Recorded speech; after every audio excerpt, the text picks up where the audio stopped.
नमस्कार। अथ माघ मास कथा 10वां अध्याय आरंभ। विकुंडल ने कहा, हे विष्णुदूत, आपने मुझे धर्म अधर्म और पुण्य पाप के बारे में जो बताया उससे मुझे अनंत लाभ प्राप्त हुआ। अब कृपा करके मुझे ऐसे कार्यों को बतलाइए जो लोक में यश और अंत में मोक्ष प्रदान करते हैं। विष्णुदूत ने उत्तर दिया, हे वैश्यवर, निर्लज्जता धारण करके और स्वाभिमान त्याग करके भिक्षा मांगने वाला अर्थात समर्थ होकर भी पर आश्रय जीवी होना निंदनीय कर्म है। अतएव सद्गति कामियों को अपने उद्यम तथा पुरुषार्थ का आश्रय लेकर जीविका उपार्जन कर जीवन यापन करना चाहिए। इसमें भी अधर्म और अन्याय से बचे रहना चाहिए। पुरुषार्थ से अर्जित वृत्ति पर अपना जीवन यापन करने वालों के दोनों लोक सुधर जाते हैं तथा उसे सद्गति मिलती है।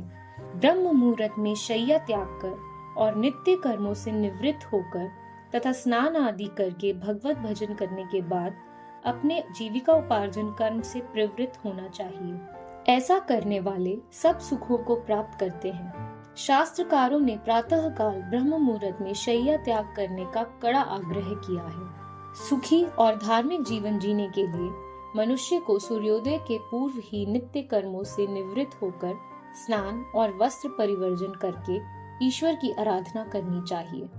मनुष्य का जीवन तन और मन के संयोग पर भौतिक रूप से गतिशील है।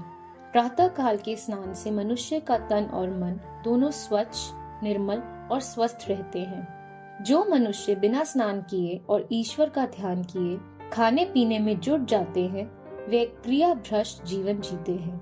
आसुरी जीवन जीने वाले ऐसे व्यक्ति नाना व्याधियों के शिकार होकर संसार में भी दुखी रहते हैं और मृत्यु के बाद घोर नरकों में भयानक दुख भोगते हैं। विष्णुदूत ने आगे कहा, हे मित्र, प्रत्येक व्यक्ति को प्रतिदिन स्नान तो करना ही चाहिए।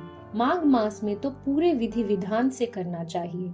जो मनुष्य माघ स्नान कर स्वर्ण, वस्त्र, मिष्ठान, तिल, गुड़ इत्यादि दान करते हैं, वे समस्त सांसारिक सुख भोग कर शरीर त्याग के पश्चात विष्णु लोक को प्राप्त करते हैं। इसके विपरीत ऐसे व्यक्ति जो माघ स्नान के पश्चात कोई दान नहीं करते हैं, वे इस लोक में सुखों और यश से वंचित रहते हैं और परलोक में भी दुखी रहते हैं। उन्हें मृत्यु के बाद भी सद्गति प्राप्त नहीं होती। यद्यपि वे नरक में नहीं जाते, परंतु उनका पुनर्जन्म किसी दरिद्र परिवार में होता है और वे जीवन भर दुखी बने रहते हैं। अतएव माघ स्नान करने वाले मनुष्य को चाहिए कि स्नान के पश्चात यथाशक्ति दान अवश्य करे।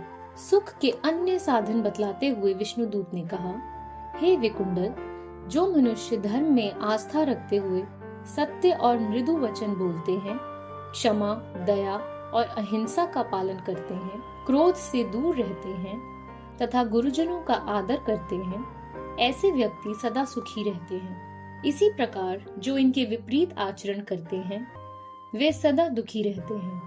हिंसा, चोरी और पर स्त्री गमन करने वाले भी सदा दुखी रहते हैं और अंत में नरक को प्राप्त होते हैं। तीर्थ स्थान पर किए गए पाप कई गुना अधिक भयानक फलदायी होते हैं और इनसे घोर नरक प्राप्त होता है। अतः मनुष्य को तीर्थ स्थानों में पाप करने से प्रयास पूर्वक बचना चाहिए। प्रातः काल के स्नान में गंगा जी का स्मरण अवश्य करना चाहिए और हर हर गंगे उच्चारण करना चाहिए। गंगा जी का नाम और ध्यान मात्र ही अनेक पापों का शमन कर देता है, जबकि गंगा जी में श्रद्धा पूर्वक किया गया स्नान तो अनिवार्य रूप से मोक्ष प्रदायक है ही। देवदूत ने पर स्त्री गमन को महापाप बतलाते हुए कहा, हे मित्र, दूसरों की माताओं और बहनों को सदैव अपनी माता बहन के समान समझना चाहिए। जो मनुष्य संसार की सभी स्त्रियों के प्रति माता, भगिनी तथा पुत्री भाव रखते हैं, वे यम यातना से मुक्त रहते हैं।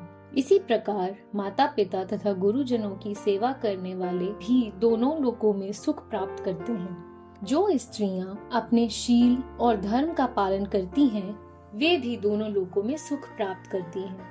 स्त्रियों को चाहिए कि वे पर पुरुष को पिता अथवा भाई के भाव से देखें, उसके प्रति मन में पाप विचार न लाएं। सास, ससुर, पति एवं अन्य परिवारजनों की सेवा करें। सदाचार और मर्यादा इत्यादि का पालन करने वाली स्त्री दोनों लोकों में अनंत सुख प्राप्त करती है।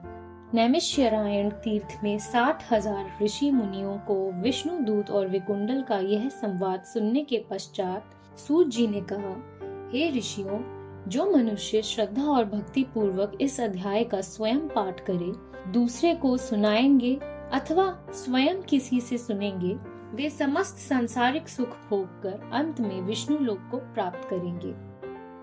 इति श्री पद्म पुराणे माघ महात्म्ये 10वां अध्याय संपूर्ण। श्री विष्णु भगवान की जय।